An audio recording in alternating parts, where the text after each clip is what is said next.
제가 오래전에 신방 갔을 때 기억인데, 이 창고 같은 좀 허술한 건물이었습니다. 환경이 좋지는 않은 것이었고, 신방을 받으시는 분 방도 좀 좁은 편이었고, 방이 잘 정돈이 안 된 다소 어두컴컴한 방이었습니다. 그런데 그 방에 들어갔는데 제 눈에 확 띄는 이 족자가 있었습니다. 굵은 붓글씨로 4글자가 쓰여 있었는데, 오직 예수, 이렇게 써 있는데 특별한 경험을 했습니다. 이 글자가 이렇게 좀 튀어 올라오르는 듯한 그런 느낌이죠. 제 마음에 이렇게 싹 들어오는 그런 감동을 받았습니다. 근데 그 당시만 해도 제가 오직 예수라는 말이 성경에 있는지를 몰랐습니다. 이 말은 그냥 그 성도들이 외치는 구호라고 생각했습니다. 오직 예수. 우리 믿음의 원리가 또 성경에서 말하는 구원의 원리가 오직 예수. 그래서 그런 줄 알았는데, 그 족자 한편에 이 성경 구절이 써 있는 겁니다. 마가복음 9장 8절. 제가 마가복음 9장 8절은 무슨 내용인지 알았거든요. 변화산 사건이죠. 예수님께서 변화산에 오르셨을 때 베드로와 야고보와 요한을 데리고 올라갔는데 그 옆에 모세도 나타나고 엘리야도 나타나고 예수님의 그 모습이 휘황찬란한 광채로 변했는데, 이 옷이 얼마나 하얗는지 빛을 발했다, 이런 말씀이잖아요. 예수님이 이제 부활하시고 영광 받으실 그 장면을 미리 보여주고 있는 대목인데, 근데 오직 예수라는 말은 어디서 나오냐면, 예수님이 막 영광 중에 번쩍번쩍 빛날 때 나오는 게 아니고 눈에 보이는 영광이 싹 사라졌을 때, 그러면 싹 사라졌을 때 오직 예수만 보이더라, 거기 나타납니다. 이 오직 예수라는 믿음은 참 우리 신앙의 중요한 부분이죠. 예수님이 나는 길이요 진리요 생명이라 말씀하셨잖아요. 예수님 자신이 길이라는 겁니다. 예수님이 길을 가리키는 이정표라고 얘기하지 않고 예수님 자신이 길이라고 얘기하는 겁니다. 의미가 심장합니다. 예수님과 함께하고 예수님 속에 있으면 다른 내비게이션이 필요 없이 하나님 보좌 앞에 하나님 존전에 이룰 수 있다, 이런 얘기인 거죠. 근데 오직 예수라는 믿음은 단지 우리의 구원을 위해서 오직 예수님만 필요하다, 이렇게 설명하는 것이 아닙니다. 오직 예수는 용서의 길에 있어서도, 오늘 본문의 주제가 되는 용서의 길에 있어서도 오직 예수님을 통해서만 우리가 용서받을 수 있다라는 점을 가르쳐 줍니다. 자, 오늘은 주기도문, 짧은 주기도문, 누가복음 11장 주기도문 4번째 시간입니다. 첫째 말씀을 언제 전했는지 보니까 4월 19일이더라고요. 좀 오래됐죠? 4번째 설교인데 틈틈이 하다 보니까 이제야 4번째 이 부분에 도달했습니다. 예수님의 짧은 주기도문, 우리가 오늘 본문으로 정했는데 같이 한번 이 윤곽을 정리해 보십시다. 예수님의 짧은 주기도문은 구약부터 신약까지 쭉 연결되는 언약에 근거한 기도다, 기억해 두셔야 됩니다. 언약에는 3가지 요소가 있는데 첫 번째는 하나님과의 관계다. 그 부분을 기도하는 것이 2절이죠. 너희는 기도할 때 이렇게 하라. 아버지 이름이 거룩히 여김을 받으시오며. 나머지 같이 읽습니다. 나라가 임하시오며. 이게 하나님과의 관계를 위한 기도였고요. 그 다음에는 요청이 들어갑니다.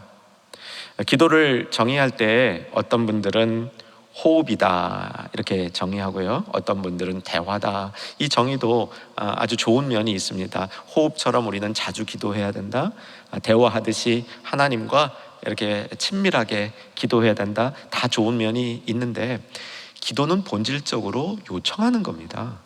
내게 부족한 것이 있고 필요한 것이 있어서 하나님 앞에 요청하는 게 기도이지, 단순히 호흡하고 단순히 대화하는 게 기도의 모든 부분은 아닌 게 분명하죠.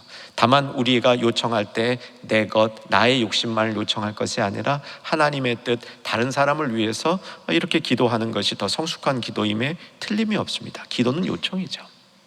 근데 무엇을 요청하느냐? 하나님과의 관계가 형성된 다음에 3가지를 요청하고 있었는데 이미 2개는 살피고 오늘 나머지 하나를 살피는 겁니다. 우리가 요청해야 될 것이 날마다 일용할 양식을 주시옵고, 3절이죠. 3절 같이 한번 읽도록 하겠습니다. 읽습니다. 우리에게 날마다 일용할 양식을 주시옵고. 이 말씀에 저는 이 포인트로 날마다의 중요성을 말씀드렸었고요. 또 하나 요청해야 될 게 4절 끝부분에 시험에 들게 하지 마옵시고. 언약에 있어서 두 가지 하나님과의 관계 이외에 나머지 두 가지 중요한 부분이 보호를 하나님이 해주시는 것과 공급을 해주시는 것인데, 공급에 관한 요청은 날마다 일용할 양식을 달라는 것이고, 보호에 관한 요청은 시험에 들게 하지 말게 해달라는 겁니다. 자, 그런데 이 두 요청 사이에 매우 중요한 요청이 하나 끼어 있는데, 이것은 인생 과제를 해결하는 요청입니다. 자, 무슨 요청인지 오늘 4절 앞부분입니다. 오늘 본문이죠. 같이 읽겠습니다. 우리가 우리에게 죄 지은 모든 사람을 용서하오니 우리 죄도 사하여 주시옵고. 여러분, 우리 인생의 과제가 하나님께 용서받는 것이라는 사실을 오늘 꼭 기억해 주시기를 주 안에서 부탁을 드립니다. 우리 인생 끝에는 반드시 하나님으로부터 우리가 사는 동안, 아니 태어날 때부터 가지고 태어난 원죄까지를 다 사함을 받아야 하나님 나라에 들어갈 수 있고, 우리가 이 땅에서 살아가는 동안에도 그 죄를 사함 받아야 하나님 백성답게 살 수 있다는 사실입니다. 여러분, 용서는, 특별히 하나님 앞에 받는 용서는 인생 과제인 줄로 믿으시기 바랍니다. 그런데 성경은 이러한 인생 과제를 풀 수 있는 방법이, 그러니까 용서의 주권이 하나님 손에 있다는 겁니다. 인간이 내가 이런 일을 했으니까 하나님 앞에 용서해 주시오 청구할 수 없다는 겁니다. 내가 1000번 예배를 드렸습니다. 내가 10,000번 11조를 드렸습니다. 그러므로 하나님 나를 용서해 주셔야만 됩니다 라고 청구할 수 없다는 겁니다. 용서의 주권은 오로지 하나님 손에 있고, 우리는 그 용서를 청구할 어떤 자격도 갖고 있지 않다는 것이죠. 그렇기 때문에 인생 과제를 풀어야 되는데, 우리가 뭐라도 할 수 있는 일이 있다면, 결정적으로 우리가 용서를 청구할 수는 없지만 무엇이라도 그 용서를 구하기 위해서 할 수 있는 일이 있다면, 4절 말씀대로 우리에게 죄 지은 모든 사람을 먼저 용서하고, 하나님 혹 저를 용서해 주실 수 있으십니까? 라고 구할 수 있는 조그마한 구루터기를 마련할 수 있다라고 성경이 얘기해 주고 있는 겁니다. 창세기 50장을 보려 하는데 자막으로 볼 겁니다. 창세기 50장 19절과 20절 말씀 보면 요셉의 이야기가 나옵니다. 요셉이 그들에게, 그들은 형들이고요. 같이 한번 19절 20절 말씀 읽어갑니다. 읽겠습니다. 요셉이 그들에게 이르되 두려워하지 마소서, 내가 하나님을 대신하리이까. 당신들은 나를 해하려 하였으나 하나님은 그것을 선으로 바꾸사 오늘과 같이 많은 백성의 생명을 구원하게 하시려 하셨나니. 요셉 인생의 마지막 부분이고요. 요셉이 이집트의 당시 최강국이죠. 총리 대신이 된 다음에 아버지 야곱, 이 야곱이 죽은 이후에 형님들이 두려워하는 가운데 요셉이 형님들에게 한 얘기입니다. 이게 지금 제가 배경을 설명했는데도 다 이해가 안 되시는 분들이 조금 계실 겁니다. 조금 더 설명할게요. 여러분, 구약에 나오는 요셉을 보면요, 그 안에 무슨 어두운 모습이 보입니까? 제 눈에는 안 보여요. 우선 인물이 굉장히 좋았던 것 같고요. 그리고 무지하게 현명했던 것 같아요. 그래서 남의 나라에 노예로 끌려가서 총리 대신이 될 정도면 이 능력이 뭐 보통 출중한 게 아니었겠죠. 그 요셉의 인생은 참 빛나는 인생이었고 형통하는 인생이었는데, 사실 요셉의 과거를 살펴보면 어마어마한 상처를 갖고 있습니다. 이 태어날 때부터 요셉은 야곱이 사랑했던 라헬이라는 부인이 애가 없었는데, 그래서 먼저 이제 다른 부인들 속에서 애들이 이렇게 낳는데, 11번째로 태어나면서 이 자기가 사랑했던 부인 속에 난 아이예요. 그러니까 날 때부터 이뻤어요.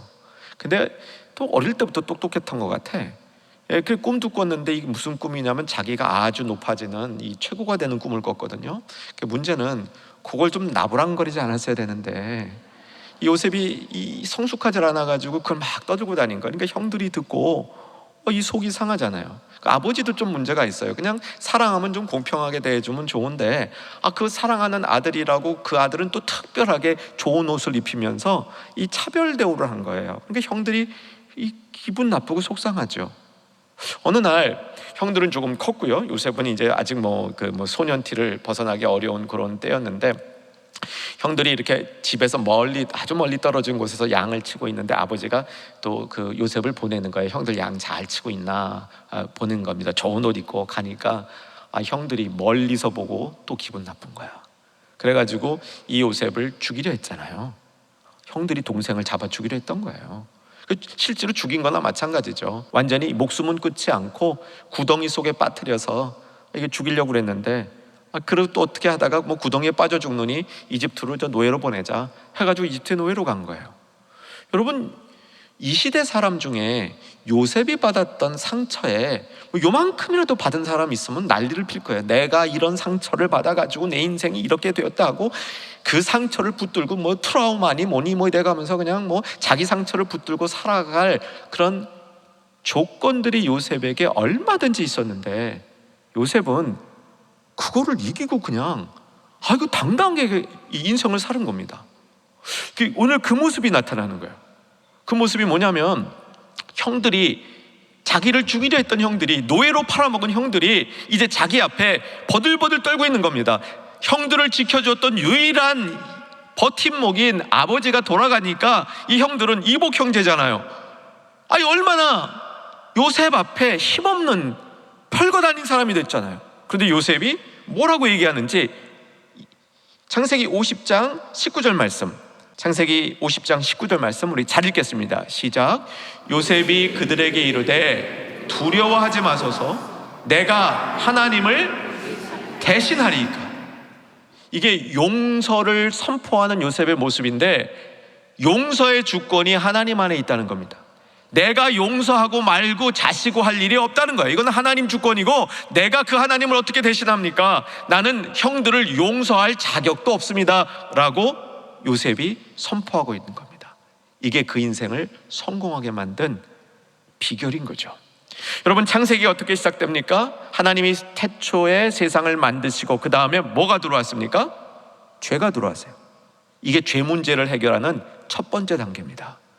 죄 문제를 해결하는 첫 번째 단계는 죄를 용서하시는 주권이 누구 손에 있다? 하나님 손에 있다.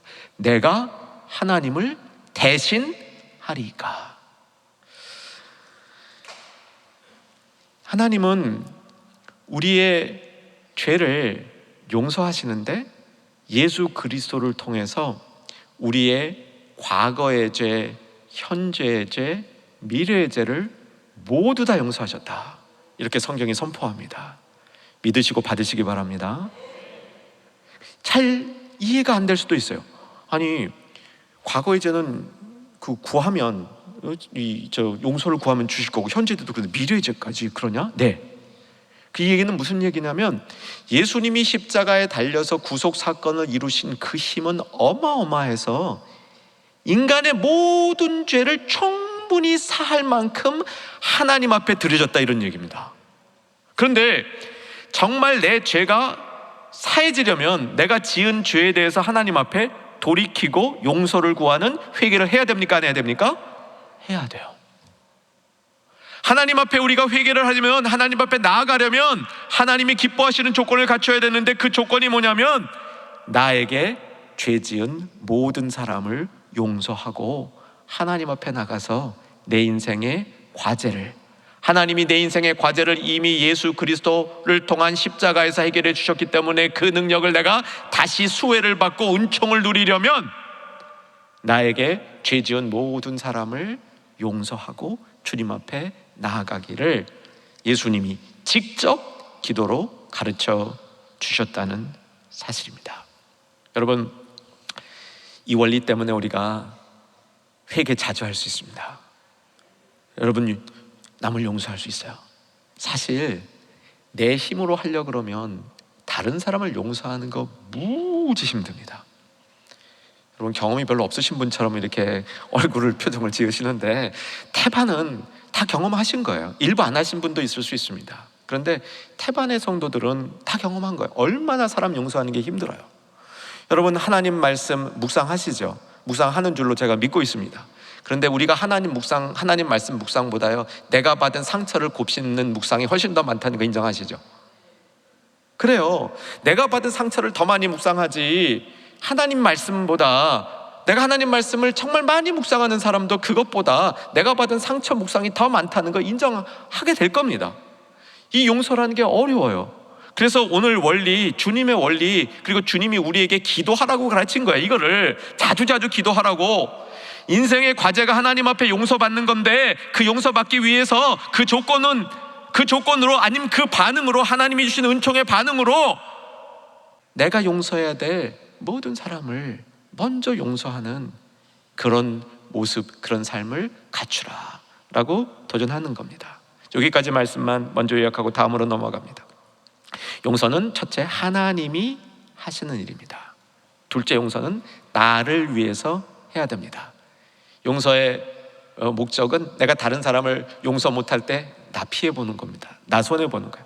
우리 용서에 대한 기도 다음에 죄의 시험에 들지 말게 하옵시고 이렇게 기도되어 있었죠. 용서 잘 안 하면 시험에 잘 듭니다. 용서 못하면 우리 주님으로부터 점점 거리가 멀어지기 때문에 시험에 쉽게 들 수 있는 조건, 우리에게 나타나게 되는 것이죠. 사진 한 장 보여드리겠습니다. 이게 무슨 딕셔너리 이렇게 돼 있죠. 사전입니다. 굉장히 두꺼운 책이고요. 저게 시리즈로 돼 있는 겁니다. 성서를 연구하는 분들 중에는 저런 쪽으로 아주 탁월한 학자들이 제법 있습니다. 수백 년 역사 가운데. 저건 어떤 사전이냐면 성경에 나오는 모든 용어들을 그 당시에 문헌의 쓰임새하고 다 조화를 이루어가지고 성경 내 용법, 성경 밖의 용법 이런 것들을 다 조화를 이루어가지고 이 의미가 당시에는 이랬습니다 라고 이렇게 설명하는 아주 복잡한 책입니다. 오늘 본문의 말씀의 이 핵심은 하나님께로부터 용서받기 위해서, 이것이 우리의 인생의 과제이기 때문에 우리가 다른 사람을 용서해야 된다. 조금 바꿔 얘기하면 이미 하나님이 우리의 과거와 현재와 미래의 모든 죄를 사하여 주셨기 때문에 우리는 그 은총 때문에 모든 사람을 용서하는 삶을 사는 것이 마땅하다, 이런 교훈이죠. 그러면 여기서 사용된 용서라는 단어가 조금 전에 보여드렸던 저 책에는 어떻게 소개되고 있는지 제가 핵심 여러분하고 나누려고 합니다. 용서라는 그 단어는 헬라어로는 그냥 발음만 들어주시면 됩니다. 아피에이미라는 단어인데 이 첫 번째 뜻은 놓아주다, 흘려보내다, 막히지 않도록 하다, 이런 뜻입니다. 여러분, 우리는 용서는 흘려보내는 것이고 그 다음 놓아주는 것이고, 용서를 못할 때 마치 고인 물이 썩듯이 내 영혼에 타격을 준다, 이런 뜻입니다. 막히지 않도록. 여러분, 인생은 주님을 향하여, 세상을 향하여 막히지 않아야 축복입니다. 막히는 일들은 제거해야 됩니다. 용서를 못하는 마음이 하나님의 축복을 막는 이유가 된다는 거, 우리가 하나님으로부터 소통해서 세상에 내보내야 될 하나님의 일들을 가로막는 일이라는 사실을 보여주고 있는 것이죠. 그런데 좀 전에 소개드린 그 책을 읽다가 제가 재밌는 걸 하나 발견했습니다. 2000년 전에도요, 이 용서하다, 그러니까 놓아주다, 흘려보내다, 막히지 않도록 하다, 이거를 어떤 비유로 설명하고 있냐면 은행 계좌를 클로즈하다, 은행 계좌를 닫다, 이런 의미로 써 있어요. 그래서 은행 계좌가 없어진 거예요. 어떤 은행 계좌가 없어진 줄 아세요? 내가 마음에 쌓아둔 상처, 속상함, 다른 사람을 용서 못하는 마음, 그것 때문에 하나님 말씀보다 그 묵상을 더하면서 차곡차곡 쌓아둔 그 내 마음에 있는 나쁜 생각의 은행 계좌가 없어졌다는 거예요. 그 의미예요. 이게 2000년 전에도 그렇게 이 뜻이 쓰이고 있다는 게 제가 참 놀라웠습니다. 여러분 한번 거꾸로 생각해 보세요. 만약 하나님이 우리가 잘못한 것을 적어두는 통장이 있다면, 그래서 우리가 잘못한 것을 볼 때마다 거기다 하나씩 그걸 정립해 놓는다면 어떻게 되겠어요? 큰일 나는 거죠. 근데 그것이 없어졌다는 거야. 그 계좌 클로즈 됐다는 거예요. 이게 용서의 개념이라는 겁니다. 이게 하나님이 우리에게 해준 용서의 개념이라는 겁니다. 고린도전서 13장에 나오는 사랑장, 제가 한 부분 이렇게 읽어드릴 텐데 아마 알고 계시는데 잘 머릿속에 새롭게 띄워두시기 바랍니다. 사랑은 악한 것을 생각하지 아니하며. 근데 보통 이걸 우리말로 이렇게 읽으면요 어떤 의미로 다가오냐면, 사랑을 하면 내 머릿속에 악한 생각을 안 하게 되는구나, 이렇게 생각을 하는데 원어는 그거하고 조금 더 의미가 달라요. 원어의 의미는 뭐냐면, 사랑을 우리가 갖게 되면 악한 생각이 내 마음에 머물러 있을 수 없다는 거예요. 그러니까 내 마음속에 정립해둔 악한 생각을 잊어버리는 거예요. 떨쳐버리는 거예요. 내 마음속에 두지 않는 겁니다. 여러분, 싸움을 안 하시죠? 부부 싸움도 안 하시죠? 그런 줄로 제가 담대히 믿습니다.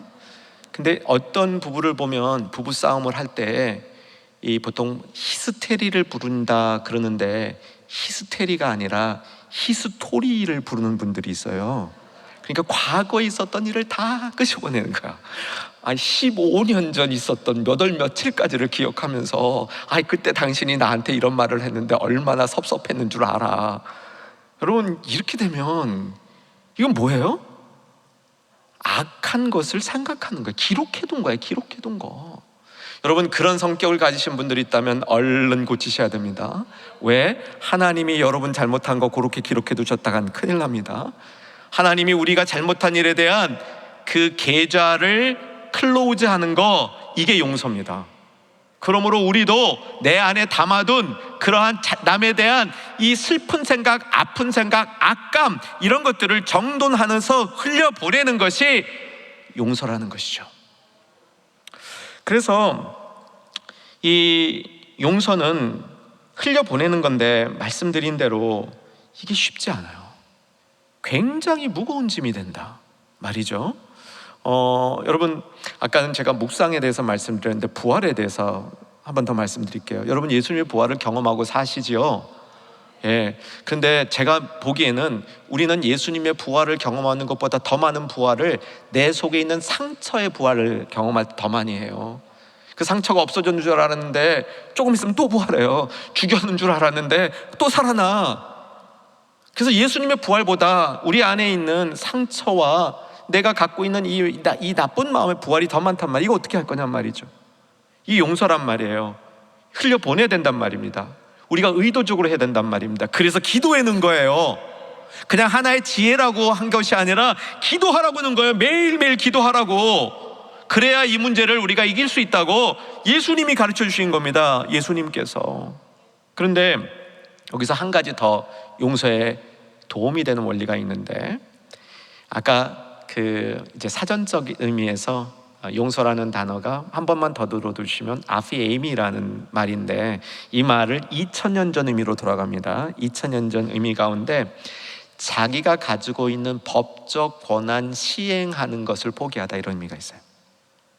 이거는 좀 우리가 새겨서 들어야 됩니다. 이것은 내가 내 힘으로 상대방에게 벌 주고 상대방을 어떻게 하고 내 힘으로 하려는 그 노력을 내려놓아라, 이 의미가 있다는 거예요.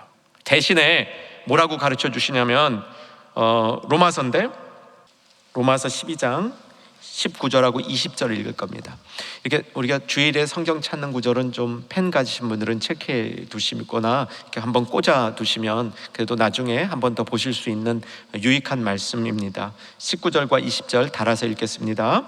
내 사랑하는 자들아, 너희가 친히 원수를 갚지 말고 하나님의 진노하심에 맡기라. 기록되었으되 원수 갚는 것이 내게 있으니 내가 갚으리라고 주께서 말씀하시니라. 계속 내 원수가 줄이거든 먹이고 목마르거든 마시게 하라. 그리함으로 내가 숯불을 그 머리에 쌓아 놓으리라.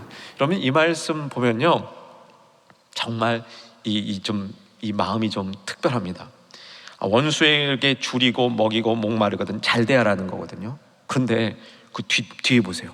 숯불을 그 머리에 쌓아놓는 거래요. 이 원수가 회개하지 않고 하나님 공의를 계속 어기면 하나님이 처단하신다는 거예요. 그 하나님 손에 맡기라는 거예요. 네가 하려고 노력을 하면 자꾸 부활합니다. 내가 하려고 하면 너무 힘듭니다.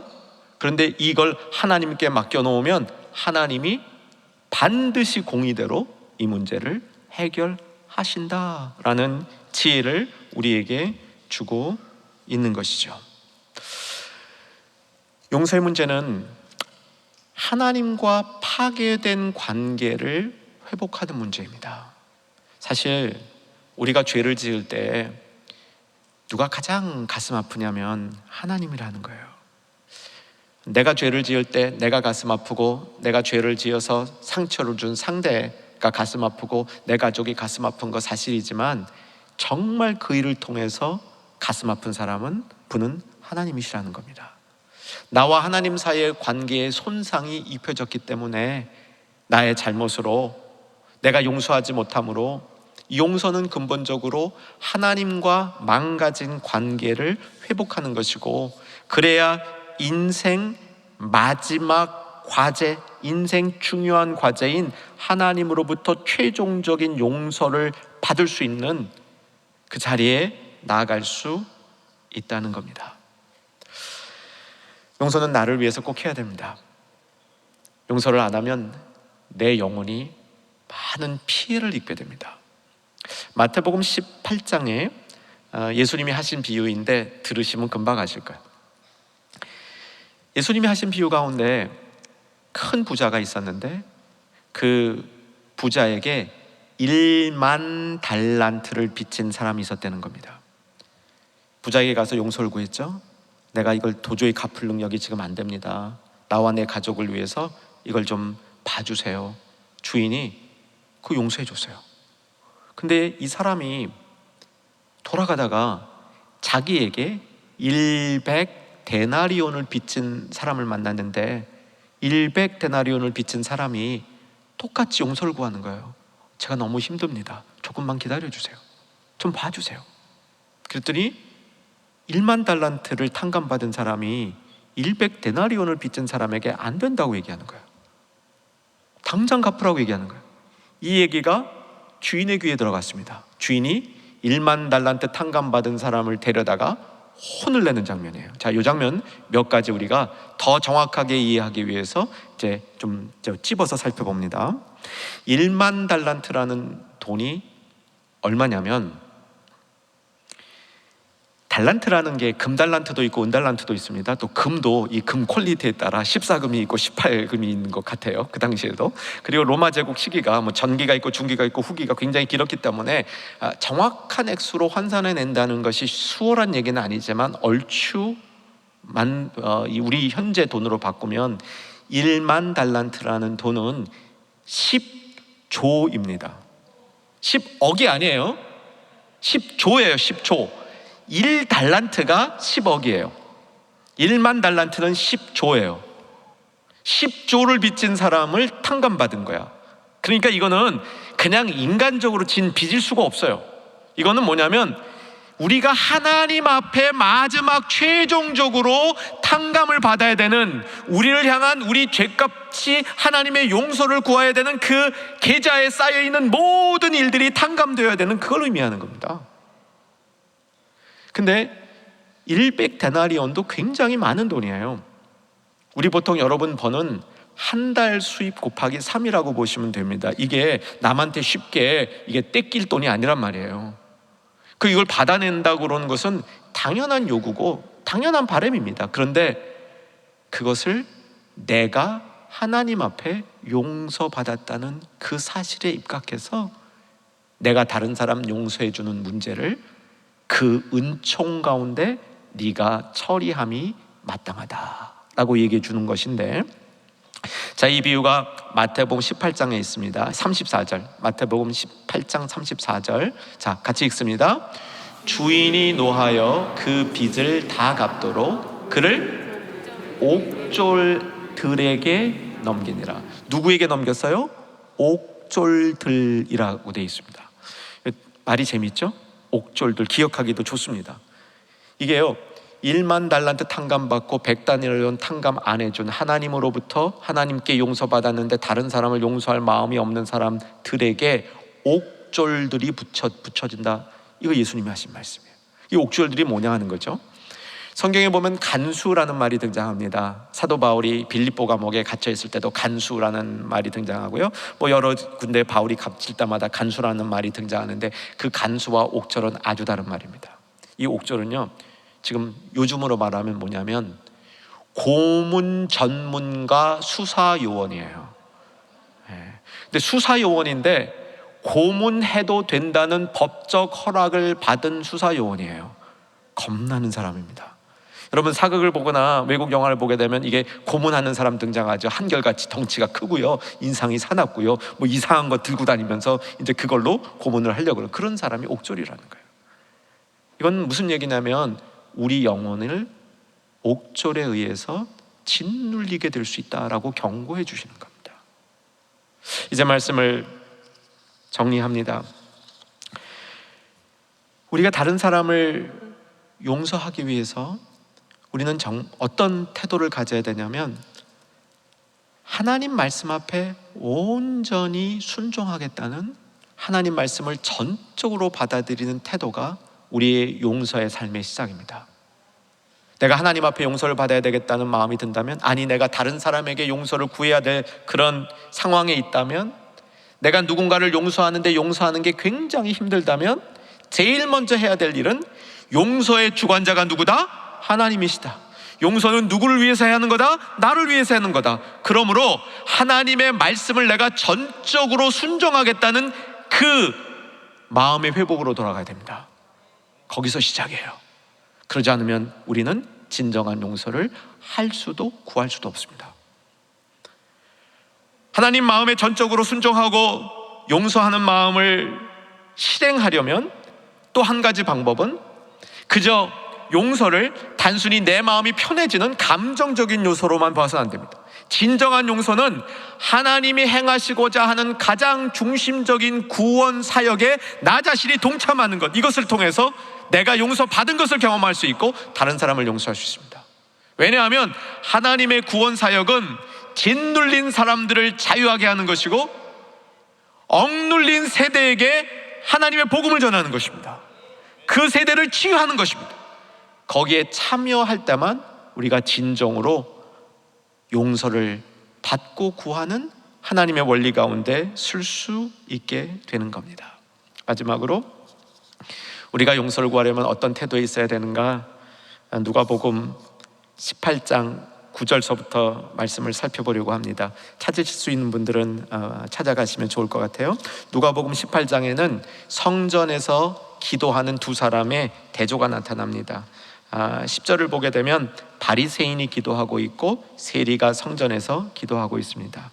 바리새인의 기도는요, 회개를 빙자한 자기 자랑을 하고 있습니다. 기본이 안 된 거예요. 회개를 빙자한 자기 자랑을 하는 바리새인의 기도를 자기는 다른 사람과 다르다고 얘기합니다. 토색하고 불의하고 간음하는 자들과 같지 아니하고 세리와도 같지 아니하다고 얘기를 합니다.